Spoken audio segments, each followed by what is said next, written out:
നമസ്കാരം. Raf talk മലയാളത്തിലേക്ക് അവർക്കും സ്വാഗതം. ഇന്ത്യൻ ഫുട്ബോൾ പ്രേമികൾ കാത്തിരുന്ന വാർത്ത എത്തിയിരിക്കുന്നു. Finally it's happening. Yes, ISL ആരംഭിക്കാൻ പോകുന്നു. യൂണിയൻ സ്പോർട്സ് മിനിസ്റ്റർ തന്നെ അതിൻ്റെ തീയതി പ്രഖ്യാപിച്ചിരിക്കുന്നു.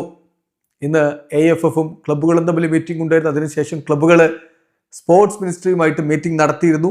അതിനുശേഷം ഒരു ബ്രീഫിംഗ് നടത്തി union sports minister Mansukh Mandaviya. അദ്ദേഹമാണ് വളരെ കൃത്യമായിട്ട് പറയുന്നത് ഫെബ്രുവരി 14 മത്സരങ്ങൾ ആരംഭിക്കാൻ പോവുകയാണ്, എല്ലാ ക്ലബ്ബുകളും പാർട്ടിസിപ്പേറ്റ് ചെയ്യുന്നു എന്ന്. അദ്ദേഹം പറഞ്ഞ ആ വാക്കുകൾ നോക്കിയാണ് റേവ് സ്പോർട്സ് റിപ്പോർട്ട് ചെയ്യുന്നു.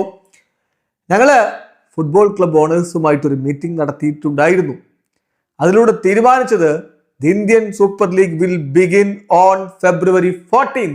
ഫെബ്രുവരി 14 ഇന്ത്യൻ സൂപ്പർ ലീഗ് മത്സരങ്ങൾ ആരംഭിക്കും വിത്ത് ഓൾ ക്ലബ്സ് പാർട്ടിസിപ്പേറ്റിംഗ് എന്നാണ് അദ്ദേഹം പറയുന്നത്. എല്ലാ ക്ലബ്ബുകളും പാർട്ടിസിപ്പേറ്റ് ചെയ്യും എന്ന് അദ്ദേഹം പറയുന്നു. അതേസമയം റേവ് സ്പോർട്സ് മറ്റു ചില അപ്ഡേറ്റുകൾ കൂടി നൽകുന്നുണ്ട്. അതിൽ പറയുന്നത് എല്ലാ ക്ലബ്ബുകളും തത്വത്തിൽ അംഗീകരിച്ചിട്ടുണ്ട്, സമ്മതിച്ചിട്ടുണ്ട് സീസണിൽ പങ്കെടുക്കുന്നതിന് വേണ്ടിയിട്ട്. പക്ഷേ Goa, Chennai, Odisha have requested time until tonight to formally confirm their participation via email. ഇന്ന് രാത്രി വരെ കൂടി അവർ സമയം ചോദിച്ചിട്ടുണ്ട് ഒരു ഫൈനൽ തീരുമാനം അറിയിക്കുന്നതിന് വേണ്ടിയിട്ട്, ഫോർമലി കൺഫേം ചെയ്യുന്നതിന് വേണ്ടിയിട്ട്. അത് ഇമെയിലിലൂടെ അറിയിക്കും എന്ന് അവർ പറഞ്ഞിട്ടുണ്ട് എന്നുകൂടി ഇപ്പോൾ സ്പോർട്സ് റിപ്പോർട്ട് ചെയ്യുന്നത്. ഏതായാലും ഫൈനലി കാര്യങ്ങൾ സംഭവിക്കാൻ പോവുകയാണ്. ഇന്ത്യൻ സൂപ്പർ ലീഗ് ഫെബ്രുവരി 14 ആരംഭിക്കുമെന്ന് സ്പോർട്സ് മിനിസ്റ്റർ പറയുന്നു. ഇവിടെ അവസാനിക്കുന്ന ഫുട്ബോൾ ലോകത്ത് കൂടുതൽ വിശേഷങ്ങളുമായി റാഫ് ടോക്സ് വീണ്ടും എത്താം.